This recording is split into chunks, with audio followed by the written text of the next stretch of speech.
Stay hungry, stay foolish.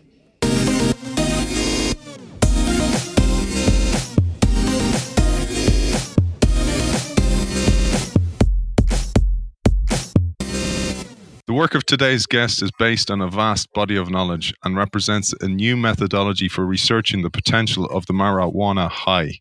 It is informed by the philosophy of the mind, the cognitive sciences, psychology, chemistry, neurobiology, and a systematic analysis of hundreds of anecdotal reports. It blends hard science with the warmth of human experience and a deep appreciation for the complexity of human consciousness. While medical cannabis is capturing most of the attention at the moment, the vast majority of users, an estimated 85%, are interested in the high first and foremost. Our guest is pushing that even further. He wants to know how the high can spur creative thinking, deepen empathic understanding, help with many illnesses, enhance the way we pay attention, or bring hidden memories to the fore. Cannabis has always been able to do some of these things. Rather than dwelling on the supposed dangers of cannabis, none of which have ever been proven, he's asking a far more intriguing question. How can we use it to enhance our existence? Prohibition prevents independent expert information on cannabis biology, strains, genetics, and growing from entering the mainstream media.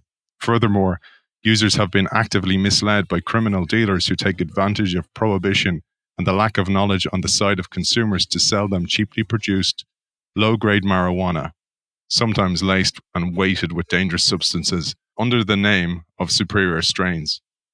It is for these reasons that we welcome today's guest, philosopher, consciousness researcher, creative director, photographer, and author of High, Insights on Marijuana, and What Hashish Did to Walter Benjamin. Sebastián Marincolo, welcome to the show. Hi, Aidan. Thanks for having me. It's great to have you on the show, Sebastián. I thought we might start with a state of the nation. What kind of marijuana usage that we know of are we aware of in the world today? Mostly the prohibition that had been going on for a long time now, or has been still in most countries, led to cannabis on the market that is degraded. So many people only get laced cannabis that is badly produced and also genetically impoverished because they want to have de-stress function. They want to use it or abuse it for escapism, as I call it, which is to sit down and smoke and maybe have that couch lock feeling. But also very often because the cannabis is degraded and has a lot of CBN in it, cannabinol, it doesn't lead to clear thinking, but it kind of shuts down your mind. And it's so I don't want to look down too much on it. It can be helpful to de-stress and relax, but it doesn't lead to what I would call the enhancements, the cognitive enhancements that you can experience during a high. Mostly the cannabis that is known and the way people use it doesn't depend on the real thing, but it's a sad story that has been shaped by the prohibition in the last decades. So one of the reasons I reached out to you, Sebastián, is there are very few studies into the positive impact of cannabis on the human mind and the human body, etc. And this show offers a kind of a neutral view where I'm not saying we should smoke, I'm not saying we shouldn't. I'm just shining a light on something that doesn't get enough attention. And many governments are afraid to fund studies. And I get that as well because of the mindset or the framing that has been in place in humankind for such a long time to frame cannabis as a bad thing. I think we are entering a completely new time where it will be possible to make studies, and because the legislation is changing all over the world, and people are seeing that medical marijuana is really valuable, extremely valuable for many indications, not only chronic pain, but also Tourette's, maybe even Alzheimer, and a whole range of other indications. This will lead more and more, which it has already done, to the change in legislation everywhere that will enable people to study cannabis better. But of course, it will be more focused where people see immediate medical value, because that's where the money goes right now. I'd like to see more scientists looking into the mind-altering potential of cannabis and how it actually affects cognitive abilities like pattern recognition, attentional focus, episodic memory retrieval, empathic understanding, introspective understanding, as well as your ability to be creative and come up with creative insights. So that will take a bit longer, but I think I have done some groundwork to deliver hypotheses to people, and I have built on my own research methodology to feed into and to generate hypotheses for people and to go in to use brain scanners and modern empirical science to look into all that. Before we go there, because I'd love to talk about the illnesses and also then how it can spark our creativity or enhance our creativity. But before we do, it'd be great to talk about the science behind it, Sebastian, because we talked before the show about the endocannabinoid system, for example, and it's only a relatively recent discovery. This was discovered in the early mid-90s that we all have an endocannabinoid system, and it's present in almost all animals. And it's evolutionary speaking, this is 500 million years old. So you find it in really creatures, sea creatures that we know are that old. That means we all have a system, a signaling system with endocannabinoid receptors and endocannabinoid activators that act on those receptors that control various functions in the brain and in the body. And these receptors are the CB1 and CB2 receptors are distributed all over the body. And we already have thousands of studies or papers, scientific papers on that endocannabinoid system. And it gives a really good understanding already of many of the functions that we see enhanced in patients or in people who shared their anecdotes or experience with cannabis. So I give you one example. The endocannabinoid system we know is involved in the suppression of post-traumatic memory. So if you have a trauma from some kind of accident, the endocannabinoid system in your brain is responsible for weakening the emotional response to that memory. That helps you to get over the trauma.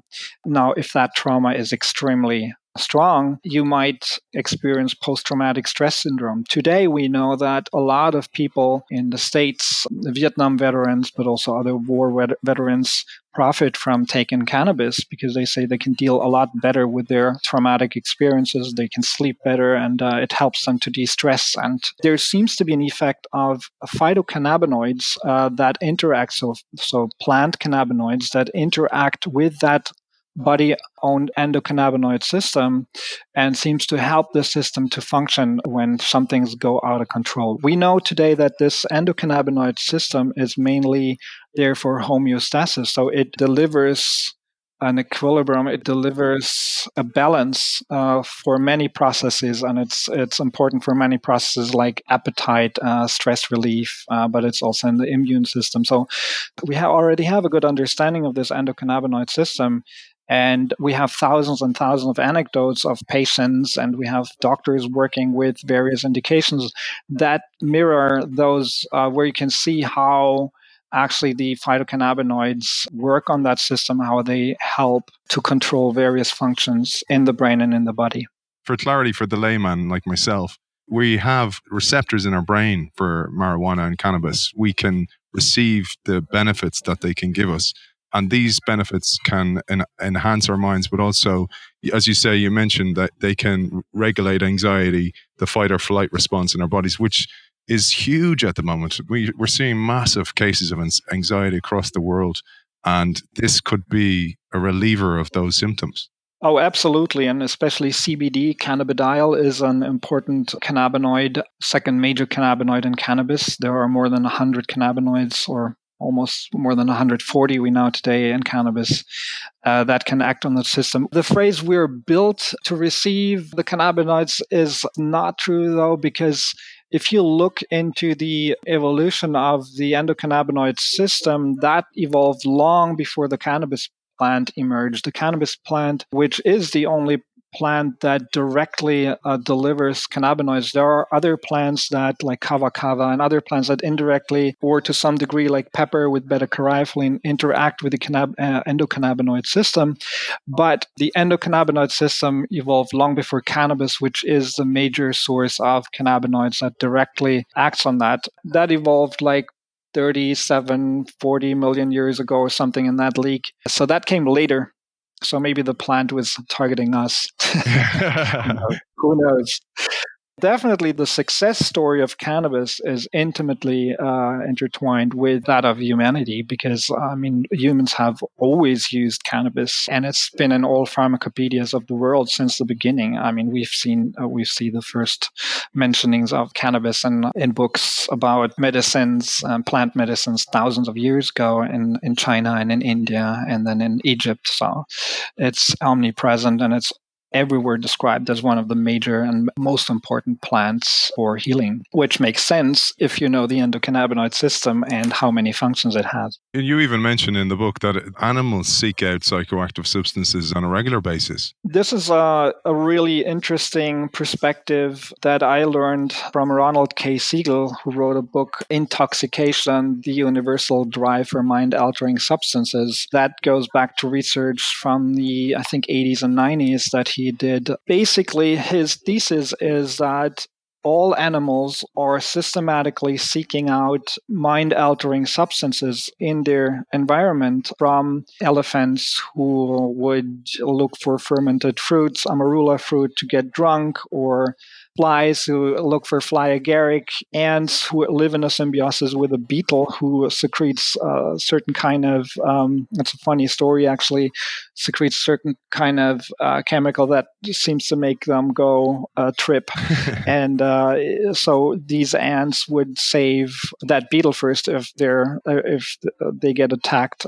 Other ants will save their offspring first. I think the best story from Ronald K. Siegel I find to illustrate his thesis is that of, I think it's elks in Siberia who are eating fly agaric or psilocybin mushrooms, and they stand there and they trip. Obviously, they're drooling and they're tripping on those mushrooms probably like we would do. When other elks come and see them tripping, they also look for those mushrooms. If they don't find them, they stand in golden shower position and drink the urine of those elks because in that urine, it's metabolized and it's even stronger, the effect.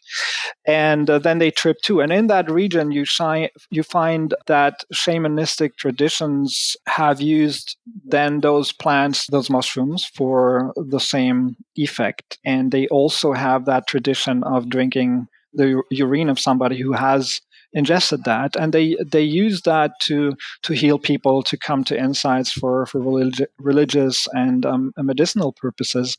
And this illustrates really well what the thesis of Siegel's work is.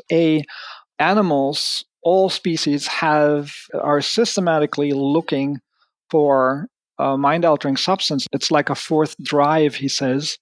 And B, that's an important thing, is humans learned that behavior from animals. When they were hunters and gatherers, humans would chase animals and they would have to observe them. When do they sleep? When do they eat? When are they defenseless? And so they learned that from animals. They learned to find the plants that changed their minds or altered their consciousness. And so that's a very important perspective to have, because that casts completely new light on the whole effort of people to say war on drugs, or to make us refrain from any usage of psychoactive substances. That term you used there, let's talk about that, the war on drugs, because you mentioned the work of George Lakoff and how framing has a huge impact on how we think about things. And the language is an archaic language, really. We talk about this on the show. It's out of date for business because business has changed. So the environment has massively changed. Business models have changed. The ecosystem has changed. But it's the same for drugs, because you talk about back in the 1940s, some of the language used in prohibition acts in the US was racist. It was attacking, for example, black jazz singers. It was full-on racist. Yeah, full-on racist. And it's still the same language that's used to frame our biases today. There's a lot of linguistic conditioning that's problematic. If you look at even liberal media would go out and say things or write things like Amy Winehouse was killed by drugs and alcohol. And then you're asking yourself, why don't you mention alcohol as a drug? If I go out and teach, and that's happening, if I teach my kids, we're going to the zoo today, you're going to see animals and you're going to see elephants. When they're grown-ups, elephants for them are going to be something different.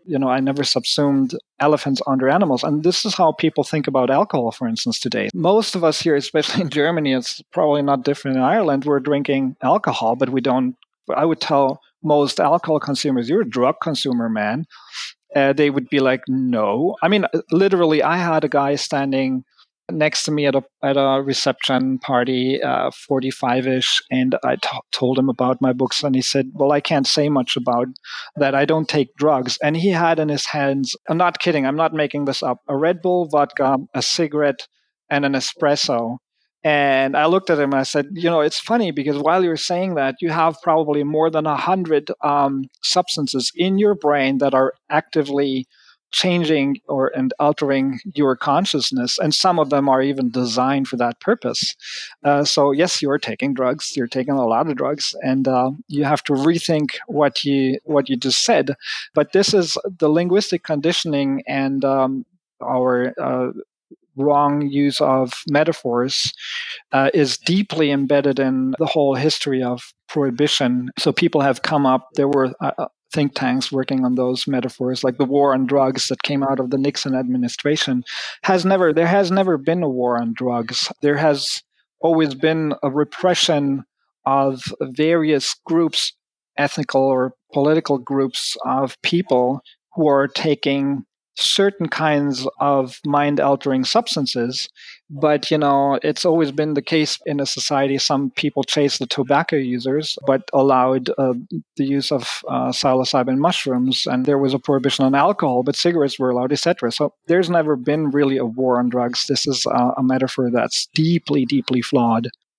It's really interesting you mentioned alcohol because it's a huge problem. I believe it's a huge problem in Ireland. There's declining consumption of alcohol worldwide, I believe. And we're seeing now some of the beer companies invest in cannabis. I mean, Corona, a beer owner, recently invested $4 billion into weed in Canada, for example. So they're seeing the conviviality that alcohol provides being the same thing as cannabis, and they're seeing that as a new market to enter.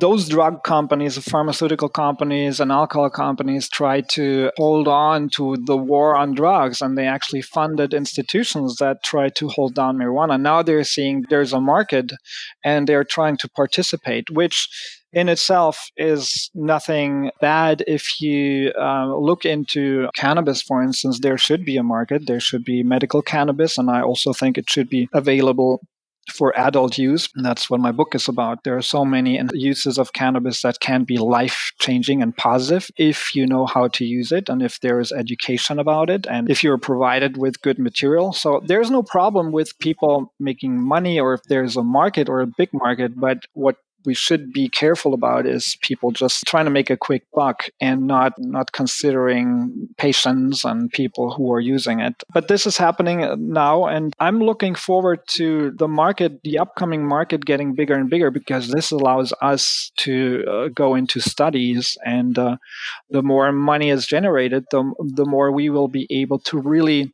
then come up with studies that show exactly what cannabis is good for, to come up with great medications that are targeted to various needs for certain patients. And I think we're standing on the verge of a revolution. It's already started in Germany. We had 1,000 patients last year, or in 2017, beginning 2017. Now we have around 40,000. In Canada, we have more than 350,000 patients. Many countries are opening up now to different, more liberal laws for medical marijuana. And I think this is only the beginning of a huge market and a huge movement that goes in the right direction. But now we have to make sure that it stays right.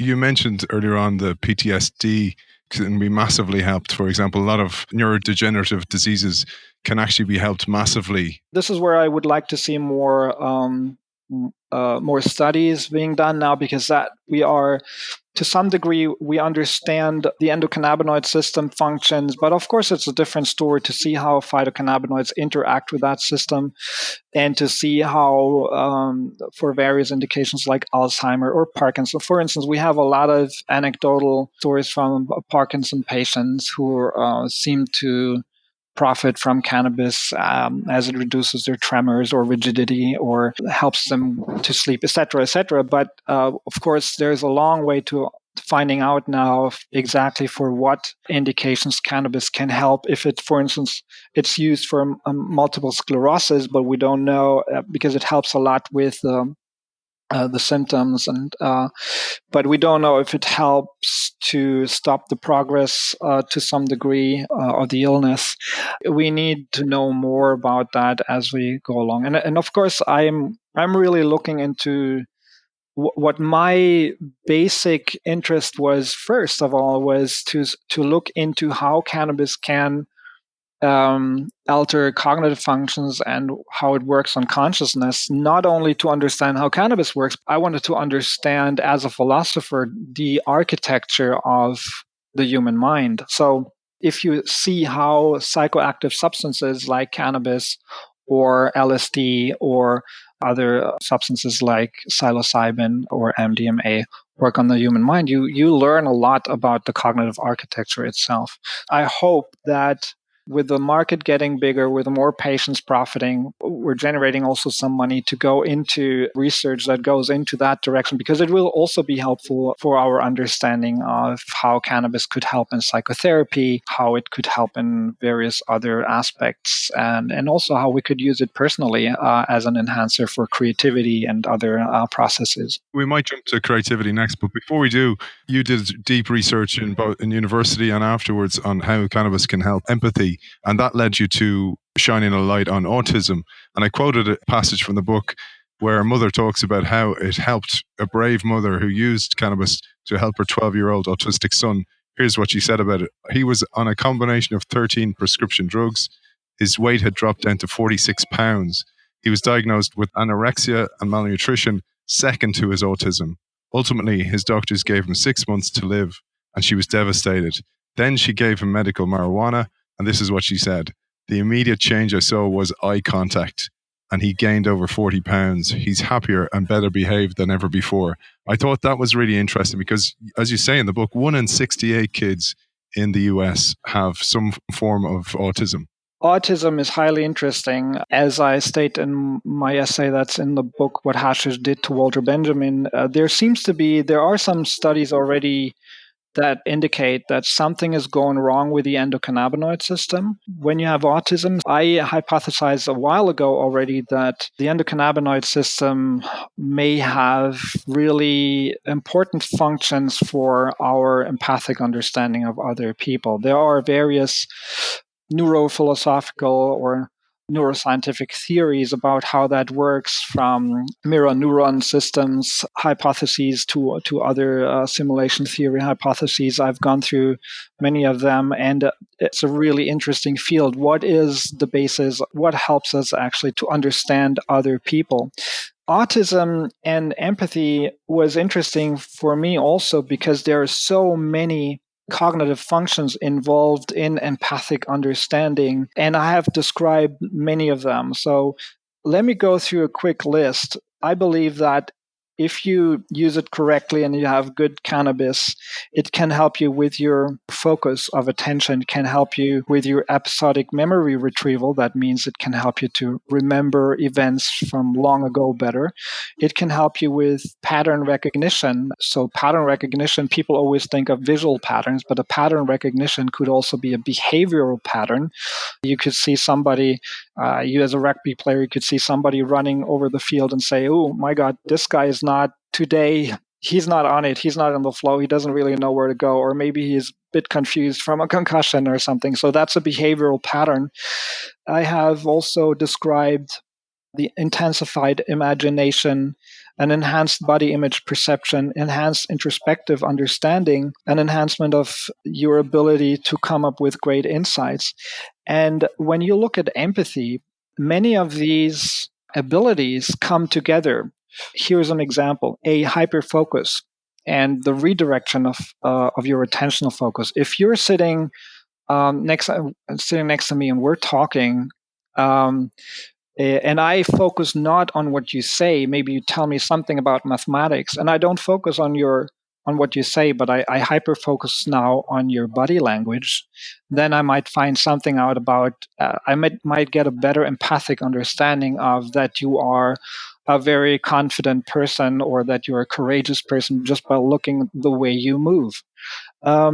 So this is an enhancement of hyperfocus already can focus you on various aspects in your experience that help you with your empathic understanding. Now, episodic memory retrieval, your ability to retrieve memories.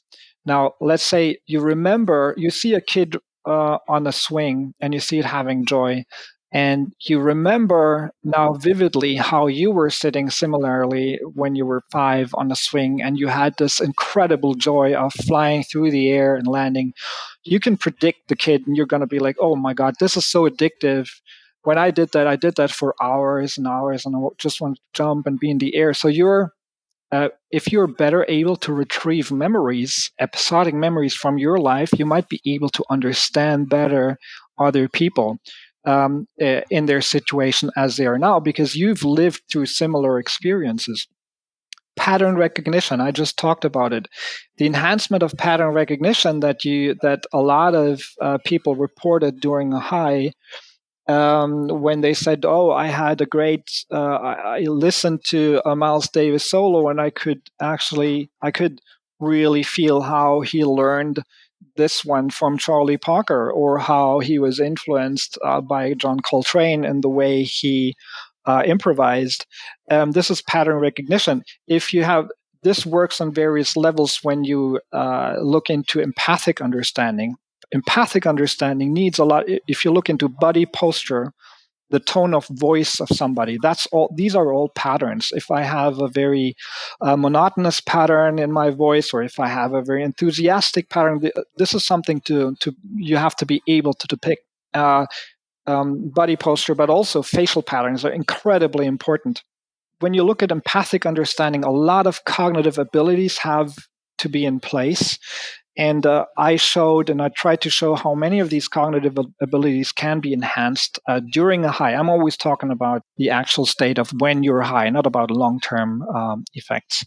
If you look into the stories of mothers or fathers, and I talked to some of them, of autistic children, it's fascinating to see that they are socially interacting in a better way. They are looking in the eyes of their parents, they're snuggling, and it's not only that they are emotionally more connected, but it seems that they are more functional, picking up patterns, and with their focus and with their empathic understanding of others. And it's deeply moving to see how cannabis can help, because I think a lot of people have understood that cannabis can help autistic children or others with Asperger's, but they don't understand how much of a change it can make. It doesn't heal them completely. It doesn't bring them back to normal.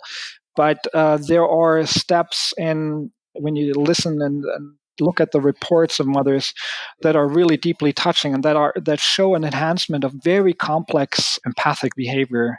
That's a very fascinating subject there. It's one of the reasons I really felt it necessary to talk about it, because people who have autism have a massive gift as well, but they find it difficult to operate in the world the way we have it, the way society has presented the world. So therefore, if we can enable them to be more empathetic and also then engage, as you say, through the use of cannabis, then they can actually reveal their gifts, and we can actually find amazing people and liberate them.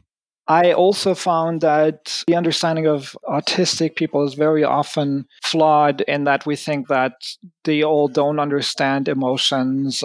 Many of them are even hypersensitive to emotions, but some, like 50% or so, suffer from athymia, which is the inability to perceive emotional expression.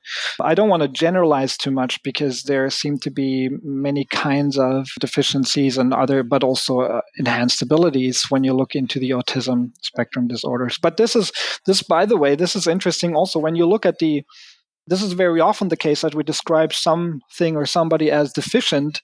For instance, ADHD is the next thing. But then, of course, a lot of ADHD people are super highly talented for the uptake of really fast information and for processing information really well. So you always have to look at both sides, which is, by the way, the same thing for cannabis use, I always remind people that altering your mind could be great in one situation and could be bad in another. It really depends of where you are, what you're doing right now. Just consider sleep. Sleep is great for imagination. So you might wake up and remember your dream as a painter, and you have a great memory of something that you visualized. So that could be useful for creativity. But if you're sleeping while you're driving, that's probably not a good idea. Same thing with. I mean, that's, it's very basic. Some of the things that I say, it seems very stupid to say, but then again, when it comes to cannabis, because there was such a taboo around it, people don't remember that anymore. There are really important lessons. So when you take cannabis, for instance, and you hyper focus in a situation where you are in an art museum, you might look at a Van Gogh painting and find patterns that you've never seen before, or aspects that you've never thought about before. So you might find great stuff there. But also, you might overlook that it's time to go, and you do stupid things because you sit there and you don't hear the bell ringing, and things like that happen. Like things happen to absent-minded professors. Absent-minded professors do stupid things on the face of it, and you're like, oh my God, look at, he didn't even get his tie right, or he should unbutton his shirt because it's buttoned the wrong way. But while they did the stupid things, because they were absent-minded, because they thought they had an inner stream of thought that maybe led to a theory that later would win a big prize. And this is great that you mentioned Ronald Siegel's work with the animals. I think I have a very general point to make about altered states of consciousness. We always reconstruct ourselves in the Western world, especially, as rational, logical human beings, and that is like the mode of existence. Well, it isn't. We're sleeping 8 hours a day or so, or 7, hopefully, and that's a weird psychedelic state already. And we're going, even during the day, all of us go through phases of ecstasy, or fight or flight mode, or almost trance-like situations during dance, or during festivals, or sports activities. And we're going through meditative states. So, and those states usually are those that we consider really meaningful in our lives. So our brain is made to go through those altered states of mind. And that's the important lesson. We have to use them at the right time. Sleeping you shouldn't sleep while you're driving. You shouldn't be in ecstasy while you're operating machinery. If you have an orgasm while you're operating a crane, that might go wrong. But if in the right situation, it's just what you need and what gives your life a lot of meaning. So being high as an altered state of mind, and again, this sounds so trivial that it almost makes your ears bleed. But even researchers look into, they give you cannabis and then they look into the dysfunctions of how to focus on an exam or something. And then they say, oh, look, it's just not helping for writing a math exam. Well, yeah, that's just as interesting as to know that sleep doesn't help for a math exam if you're sleeping while you're doing it. Again, trivial, but it's because there was such a taboo of talking about it. Even in science, some constructions of studies go horribly wrong because we don't consider the fact that altered states of mind have to be deployed basically in the right situation. And so the evaluation of a substance that puts us in an altered state of mind has to be a bit more careful there too. When I was reading that part of the book, actually, I felt it's like a waterbed effect. When you lean on one side, you might get enhancements in some places and then reductions of other functions in other places. But I wanted to ask you this because we mentioned some of the illnesses that it can help, and it can help autism, it help creativity, etc. But you're writing a current book, and you've given me some insights into that book. You're just waiting to get it published, which is all about the mechanics of it, which is really interesting because some people will be listening to the show wondering, okay, that's great. It can help my autistic son or daughter, or perhaps it can help me with creativity, but how do I go about it? And I know we don't have enough scope in this show to do that, but it'd be great to just give a few guidelines on how to, is it CBD? Is it smoked? Is it vaped? Is it mixed with tobacco? Those kind of top line guidelines. The working title, and I'm still looking for a publisher, so if somebody listens who wants to publish a book like that, I'd appreciate it, the working title is How to Get High, The Art of Cannabis Use. And it's mostly, again, it's not about the broad medical field. I mean, it will help some with maybe ADHD and maybe with autism, it will also really help maybe, but it's more about, again, cognitive enhancement.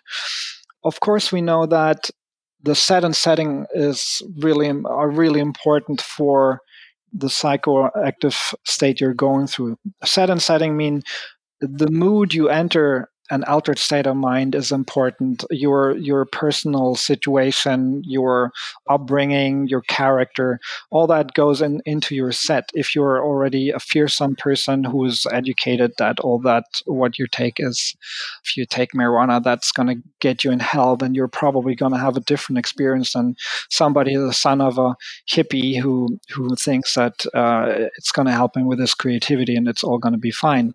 So that's the set. The setting is your external environment. So if I'm sitting at home with my friends and go through an altered state of mind like the high, I might have a great evening, while that might not be so when I'm outside in a supermarket in a hectic environment where I also have to be afraid of being detected. So this, for instance, is one reminder for people, and this is one advice I give to people, to set their environment right and to look into the right setting. But it's also about dose and dosing. And so how much do I take? For instance, I give you an example for creative purposes. When I want to work on something more intellectual, I'm writing a book and I want to get in the process, in the flow of writing, I might want to use a vaporizer and have a few puffs only to get into the flow of my experience. That might be great for this stage and for this activity. Somebody else might want to decide that he wants to use cannabis to have something that's almost like a visual trip and ingest larger amounts. You should be safe to do that and experienced to do that. And then you can get maybe a completely different experience out of it, where you see things, colors, and you're going through a visual trip that you can later use. It depends on what you want, and it depends on what experience you have, your tolerance, etc. So this book, How to Get High, is a very hands-on introduction to the use of cannabis for mind enhancing, to unlock the mind enhancing potential, which also talks about vaporizing, for instance. A vaporizer doesn't heat up cannabis as much as a joint would do, and so you don't burn it. And it's not only better for the lungs, but it's also, you extract the cannabinoids and terpenes at a different temperature, and so the outcome of that is, I think, a lot better, because you stay clearer in your mind, because you don't produce that much CBN, which is a degradation product of THC. There's a lot of hands-on advice on how to use cannabis, and there's information about the plant and how we generally underestimate plants and what's in cannabis. But it's also telling about the various mind enhancements that I'm talking about in my research, but I give hands-on advice on how to reach those states, because I think it's not an automatism. That's a very important metaphor that I had described in a previous book in an essay. I don't talk about you could talk about flow. I talk about riding a wave, or it's a surfboard metaphor. When you consider cannabis as a tool, and you consider a surfboard as a tool. A surfboard is a great tool if you want to go out there in the waves and have blissful experience, if you know what you're doing with it. If you have acquired some skills, if you have learned if you know your skills, and if they match the waves where you go out, if you can actually deal with that, etc. If you don't do that, you're just going to go out and going to be thrown back on the shore, maybe hurt yourself. And again, it feels very trivial to say that, but you have to learn how to use a tool like a surfboard to come to blissful experiences and to experience what you want to experience with it. Same thing with cannabis. You have to see it as a tool with a great potential, because it is so deeply similar to our own endocannabinoid, to so many functions that are also in the brain, and it can alter so many functions, it can be a great tool to come to various mind enhancements that help you for various aspects in your life. Can also help you in your personal journey for personal development. But if you don't know how to use it, it can actually hinder your personal development. A lot of people, I mentioned that in the beginning, are using cannabis or abusing cannabis for constant stress relief, and they're shutting down their brains, or they're thinking with bad cannabis, degraded cannabis, that it's not going to, probably as much as we know,